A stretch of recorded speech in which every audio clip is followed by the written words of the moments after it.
বৃষ্টি পড়ছে। রাস্তার ধারে একটা পুরনো চায়ের দোকান, টিনের চালে বৃষ্টির টুপটাপ শব্দ, দূরে বাজ পড়ার গম্ভীর আওয়াজ। দোকানের ভেতর আলো আধারির খেলা, একমাত্র আলো জ্বলছে দোকানের লণ্ঠন থেকে। দুই বন্ধু জয় আর অভি বসে আছে। অভি ভয়ে কাঁপছে, তার মুখে অস্বস্তি। সে বলে, দেখ ভাই, এই ঝড় বৃষ্টির রাতে এখানে আমার মোটেও ভালো লাগছে না। বিদ্যুৎও চলে গেল।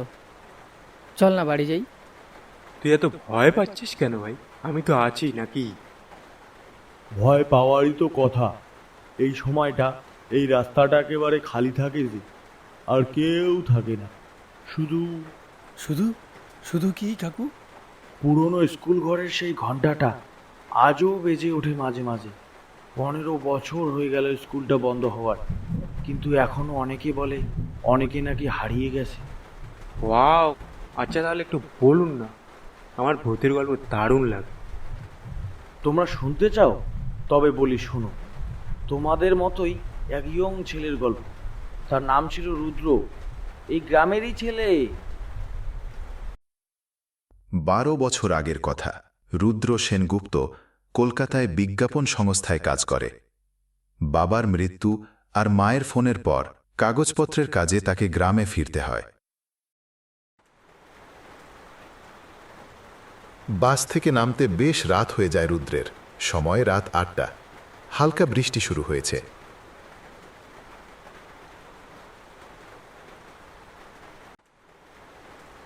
রুদ্র হাঁপাতে হাঁপাতে চায়ের দোকানে এসে দাঁড়ায়।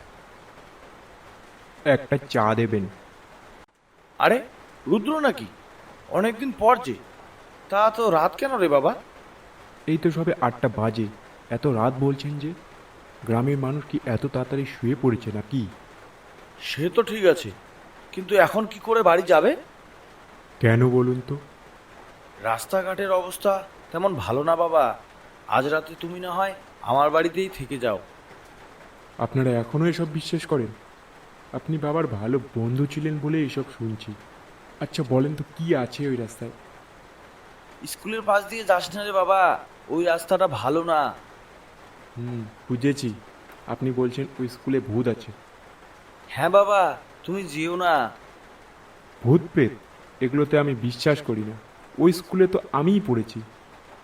মাস্টার মশাই, তোমার শিক্ষক, উনি আত্মহত্যা করেনি বাবা, খুন হয়েছিলেন। আর তোমার নামও তো সেই ঘটনায় ছিল, মনে নেই? কিন্তু যেতে তো আমাকে হবেই কাকু।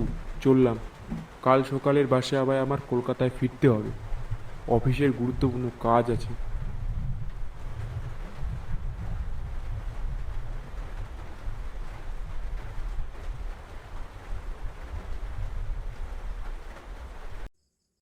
রুদ্র এবড়োখেবড়ো রাস্তায় মোবাইলের ফ্ল্যাশলাইট জেলে হাঁটছে।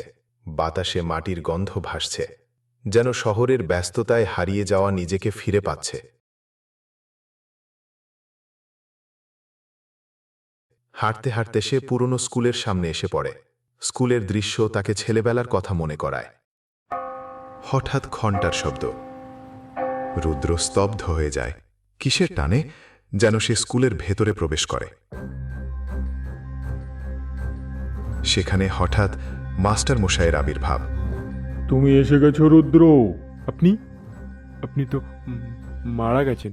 হ্যাঁ, শুধু তোর জন্য এত বছর ধরে অপেক্ষা করে আছি। ক্লাসরুমে আসো রুদ্র।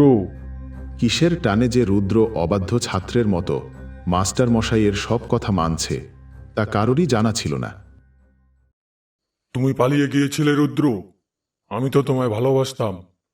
অথচ তোমরা সবাই মিলে আমায় বদনাম করলে। চাকরি গেল, জীবন গেল। আজকে তোর পালা। Roll number 17, admission permanent.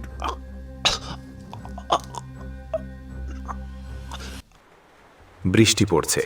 চায়ের দোকানে অভি আর জয় চুপচাপ বসে গল্প শুনছে। অভি কাঁপতে কাঁপতে জিজ্ঞেস করে, মানে রুদ্র মারা গেছে? দোকানদারের চোখে অদ্ভুত দৃষ্টি। তিনি বলেন, কে বললো সে মারা গেছে? রোল নাম্বার 17 আজও স্কুলে বসে, শেষ পিরিয়ড। হঠাৎ দূরে ঘণ্টার শব্দ। Roll number 17, present sir.